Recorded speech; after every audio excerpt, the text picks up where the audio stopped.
मन ही मनुष्यों के बंधन और मोक्ष का कारण बताया गया है। शुद्ध मन, तत्वज्ञान से युक्त मन दुखों से मुक्ति का कारण है, सुखों का कारण है। मिथ्या ज्ञान से युक्त मन दुखों का, बंधनों का कारण है। अनेक विषय में हमारा मिथ्या ज्ञान होता है और तत्वज्ञान भी अनेक विषयों में होता है। मन को शुद्ध करने के लिए हमें तत्वज्ञान को प्राप्त करना चाहिए। तत्वज्ञान और मिथ्या ज्ञान क्या है, इसको हम एक उदाहरण से समझ सकते हैं। जैसे अग्नि के अंदर हमारा हाथ जल गया, अग्नि में हमने हाथ डाला, उससे हमारा हाथ जल गया, तो दोबारा हम अग्नि में हाथ नहीं डालते। तो अब इस विषय में हमारा तत्वज्ञान हो गया कि अग्नि हाथ को जलाती है। परंतु क्रोध करने पर हम क्लेशित होते हैं, दुखी होते हैं, फिर भी दोबारा क्रोध करते हैं, फिर क्लेशित होते हैं, दुखी होते हैं, फिर दोबारा क्रोध करते हैं। तो इसका मतलब ये है कि क्रोध के विषय में हमारा अभी तत्वज्ञान नहीं है, मिथ्या ज्ञान है। तो जिस विषय में हम तत्वज्ञान प्राप्त करना चाहते हैं, उस विषय में हमें पुरुषार्थ भी करना चाहिए और गायत्री मंत्र के माध्यम से ईश्वर से प्रार्थना भी करनी चाहिए। गायत्री मंत्र है ओम भूर्भुवः स्वः तत्सवितुर्वरेण्यं भर्गो देवस्य धीमहि धियो यो नः प्रचोदयात्। परमात्मा के पास सब कुछ है, सब विषयों में परमात्मा के पास तत्वज्ञान है। उसके भर्गः की कोई सीमा नहीं है। पर हमें इसमें से अपने लिए कौन सा हमें भर्गः चाहिए, कौन सा तत्वज्ञान चाहिए, वो हमें चुनना पड़ेगा। इसी का नाम वरेण्य भर्गः है, स्वीकार करने योग्य भर्गः। जिस विषय में हम तत्वज्ञान प्राप्त करना चाहते हैं, उस विषय में हम पुरुषार्थ करें और उस विषय की भावना मंत्रों का उच्चारण करते समय बनाएं। यदि कोई व्यक्ति संगीतज्ञ होना चाहता है तो वो संगीत कला को प्रभु से मांगेगा और फिर वो वैसा पुरुषार्थ भी व्यवहार के अंदर करेगा, किसी संगीतकार के पास जाएगा सीखने के लिए। कोई शास्त्रों में पंडित होना चाहता है तो पांडित्य की प्रार्थना करेगा और वैसा पुरुषार्थ वो व्यवहार के अंदर भी करेगा। प्रार्थना करने मात्र से प्रभु उस और बुद्धि को प्रेरित नहीं करेंगे, अर्थात उस विषय में हमें तत्वज्ञान नहीं देंगे, चाहे शास्त्रों के विषय में हो, चाहे संगीत कला के विषय में हो। हमें तपस्या भी करनी पड़ेगी, उस विषय में पुरुषार्थ भी करना पड़ेगा। तो जिस क्षेत्र में हम तत्वज्ञान प्राप्त करने के लिए धर्म पूर्वक तपस्या करेंगे, पुरुषार्थ करेंगे, तो उसी क्षेत्र में प्रभु हमारी बुद्धियों को प्रोत्साहित करेंगे। जैसे आइंस्टाइन ने भौतिक क्षेत्र में तपस्या की, परमात्मा ने उसकी बुद्धि को उस क्षेत्र में प्रखर और तीव्र बना दिया। महर्षि दयानंद जी ने वेद के पांडित्य के क्षेत्र में तपस्या की, परमात्मा ने उस क्षेत्र में महर्षि दयानंद जी को नया प्रकाश दिया।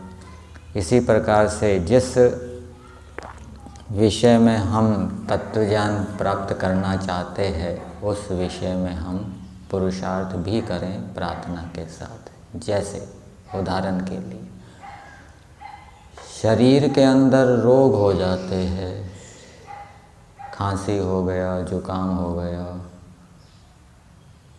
बुखार आ गया अथवा और कोई रोग आ गया और उसके कारण हम दुखी हो जाते हैं, हताश निराश हो जाते हैं।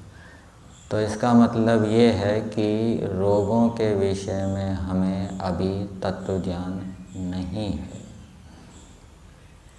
शरीरम व्याधि मंदिरम, शरीर को व्याधि मंदिर कहा गया है। ये रोगों का निवास स्थान है। शरीर रोगों का निवास स्थान है। शरीर रोग शरीर में रहते हैं अथवा वो कभी भी आ सकते हैं, वो उनका निवास स्थान है। आ जाएं, 1 महीने बाद आएं, 10 वर्ष के बाद आएं, 20 वर्ष के बाद आएं, कभी भी आ सकते हैं। जैसे बुढ़ापा शरीर उसका निवास स्थान है। क्षीणता कमजोरी का निवास स्थान क्या है? शरीर है। वो शरीर में आएगी, कभी ना कभी आएगी, क्योंकि वो उसका निवास स्थान है। परंतु यदि हम इन रोगों को, बुढ़ापों को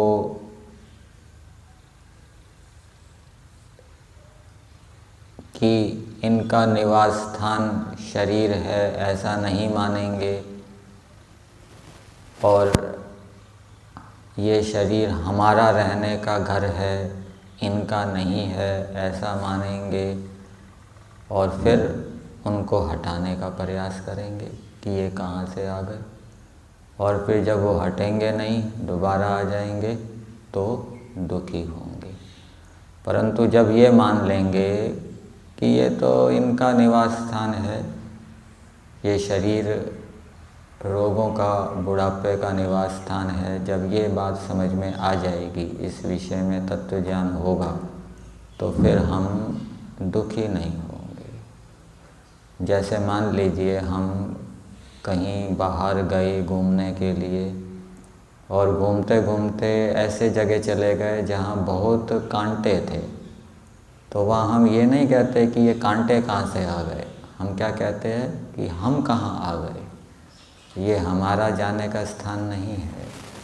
इसी प्रकार से शरीर को अपना निवास स्थान नहीं मानना चाहिए, शरीर को रोगों का, बुढ़ापे का, क्षीणता का निवास स्थान मानना चाहिए। ये तत्व ज्ञान होना चाहिए। तो जब धर्मपूर्वक हम इस विषय में बार बार विचार करते रहेंगे तो धीरे धीरे प्रभु की कृपा से, ईश्वर की कृपा से इस विषय में हमारा तत्व ज्ञान बढ़ता जाएगा और शरीर के अंदर किसी रोग के आने पर हम हताश निराश नहीं होंगे। कोई कष्ट आ गया, कोई रोग आ गया छोटा मोटा, तो उसके होने पर भी हम अपने कार्य को करते रहेंगे, अपने लक्ष्य की ओर बढ़ते रहेंगे, रुकेंगे नहीं। तो इस प्रकार से शरीर रोगों का निवास स्थान है। जब इस विषय में हमें तत्व ज्ञान हो जाएगा तो फिर शरीर में रोग आने पर, चाहे हमारे शरीर में कोई रोग आता है, चाहे दूसरों के शरीर में कोई रोग आ जाता है, तो उससे हम आश्चर्यचकित नहीं होंगे कि ये तो बहुत स्वस्थ व्यक्ति था, ये रोगी कैसे हो गया, तो व्यायाम करता था। आश्चर्यचकित नहीं होंगे, दुखी नहीं होंगे, निराश नहीं होंगे और अपने लक्ष्य की ओर बढ़ते रहेंगे। परंतु इसका मतलब ये नहीं है कि शरीर रोगों का निवास स्थान है तो हम रोगों को दूर करने के लिए या रोगों को ना आने के लिए प्रयास ना करें। वो तो हमें प्रयास करना पड़ेगा शरीर को स्वस्थ रखने के लिए, रोगों से दूर रखने के लिए। दिनचर्या का व्यायाम, खान पान आदि का ध्यान रखना पड़ेगा। और जब हम शरीर को अपना निवास स्थान नहीं मानेंगे, अपना निवास स्थान क्या है? ईश्वर है। अपना निवास स्थान क्या है? मोक्ष है। हम तो यहाँ शरीर में कर्मों का फल भोगने के लिए आए हैं। ये शरीर तो हमारा धर्मशाला के समान है, होटल के समान है, समय बिताने के लिए। तो जैसे हम होटल के अंदर कोई कील आदि नहीं ठोकते, क्योंकि उसको हम अपना नहीं मानते, होटल की किसी वस्तु को हम नुकसान नहीं पहुंचाते। इसी प्रकार से जब हम शरीर को अपना नहीं मानेंगे, ईश्वर का मानेंगे, तो फिर शरीर के साथ हम अति नहीं करेंगे, ऐसा क्रियाकलाप नहीं करेंगे जिससे कि शरीर की कोई हानि हो, शरीर के अंदर रोग हो, और हम ठीक प्रकार से अपनी दिनचर्या आदि करते हुए शरीर को स्वस्थ रखने का प्रयास करेंगे। तो शरीर रोगों का घर है, शरीर बुढ़ापे का घर है, शरीर कमजोरी का घर है। ये कभी ना कभी किसी न किसी व्यक्ति के शरीर में आएंगे ही। तो जब ये तत्वज्ञान इस विषय को, इस विचार को बार बार दोहराने से उत्पन्न हो जाता है, तब फिर व्यक्ति बुढ़ापे के आने पर या रोगों के आने पर हताश निराश नहीं होता, दुखी नहीं होता, खिन्न नहीं होता। तो ये है मन की शुद्धि का उपाय। जिस विषय में हमारा तत्वज्ञान नहीं है, उस विषय को हम बार बार दोहराते रहें, चिंतन मनन करते रहें, साथ साथ हम अपने धर्म कर्तव्य का पालन भी करते रहें। उसके धर्म कर्तव्य का पालन करते हुए जितना हमें समय मिले उतना हम चिंतन मनन में समय लगाएं, उस विषय में तत्वज्ञान उत्पन्न करने के लिए। और उसके साथ साथ यदि हमारी ईश्वर के प्रति प्रीति है तो ईश्वर की कृपा से शीघ्र ही उस विषय में हमें तत्वज्ञान हो जाएगा। और तत्वज्ञान के होने से, मन के शुद्ध होने से हम दुखों से, निराशाओं से, हताशाओं से, कलेशों से बच जाएंगे।